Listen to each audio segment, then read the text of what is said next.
සාර්ථක තාත්තා සහ අසාර්ථක තාත්තා. දුවේ පුතේ, අද අපි මේ ගැන කතා කරමු.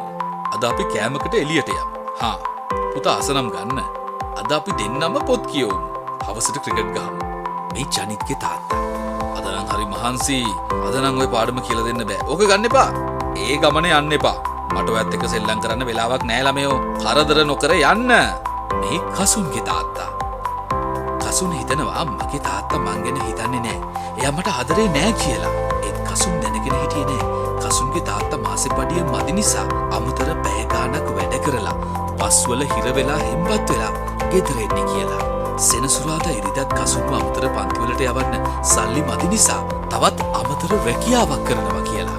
කසුන් දැනගෙන හිටියේ නෑ. ජනිත් දැනගෙන හිටියේ නෑ. එයා කැමති හැමදේම තාත්තා අරන් දුන්නට තාත්තා ඒ සල්ලි හොයන්න උන මහන්සිය. තාත්තා ජනිත් එක ක්‍රිකට් ගහලා යව සතුටින් තිබ්බට ඒ වෙනකොට එකතු වෙලා තිබ්බ වැඩ කරන්න තාත්තා රැ එළි වෙනකම් වැඩ කළා කියලා. බහුවදා ඔෆිස් ගියාම බොස්ගෙන් බැනුම් ඇහුවා කියලා. දුවේ පුතේ, පිට පෙනුමෙන් හැසිරීමෙන් තාත්තා කෙනෙක්ව කවදාවත් මනින්න එපා. මේ පිරිමි හදවත ඇතුලේ ඔයාලා වෙනුවෙන් උතුරන ආදරය ඔයාලට පේන්නේ නෑ. අසාර්ථක තාත්තලා සාර්ථක තාත්තලා කියලා තෝරන්න හදන්න එපා. ජීවිතේ කවමදාකවත්